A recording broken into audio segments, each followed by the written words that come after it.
அவர் யாருக்கு தம்மை வெளிப்படுத்துகிறார், யாருக்கு தன்னை ஆலோசனை கொடுக்கிறார்? கடிந்து கொள்ளுதலுக்கு திரும்புகிறார். அல்லேலூயா. யார் கடிந்து கொள்ளும் போது ஏன் கடிந்து கொள்ளுகிறார்? அவனை நேசிக்கிறார், அவனை அவனுடைய சொந்த மகனாக ஏற்றுக்கொண்டிருக்கிறார். ஏன் அவன் தரிசனத்துக்கு பாத்திரவான், அவன் தரிசனத்தின் பங்காளன், அவன் கர்த்தருடைய ஊழியத்தின் அவருடைய ஊழியக்காரன். அதனாலதான் கடிந்து கொள்ளும்.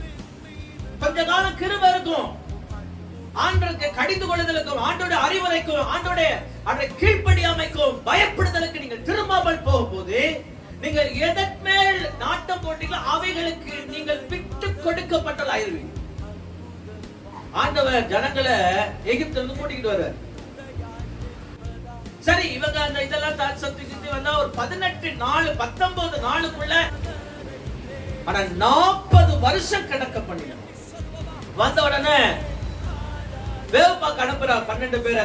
காலேப்பும் யோசுவாவும் 10 பேரும் 12 பேர் போறாங்க வேவுபாக்கு. போயிட்டு வந்த 2 பேர் நற்செய்தியையும் மீதி 10 பேர் துர்ச்செய்தியும் சொன்னார். அவிசுவாசம், பயப்படுதல். கர்த்தருக்கு பயப்படல. ஏனோக்கு புத்திரருக்கு பயந்தார்கள். கர்த்தருக்கு பயப்படல.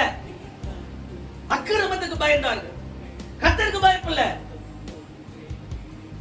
உயிருக்கு பயந்தார்கள். போக முடியாதுல உங்களால. ஐயோ, அந்த தேசத்தை சுதந்திரிக்க முடியாது.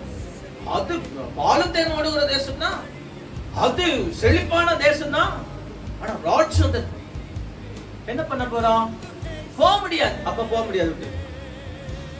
உன் நிர்விசாரமே உன்னை கொல்லும்,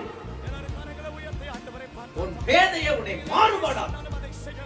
அதுக்குள்ளேயே 40 வருஷம் சுத்த வச்சு வனாந்திரத்திலே 40 வருஷம் செத்து புதிய சந்ததி கானானுக்குள் என்ன செய்வார் தெரியுமா? ஓகே, இதே தான விரும்பிக்கிட்டு இருக்க, அனுபவி ராஜான்னு விட்டுருவார்.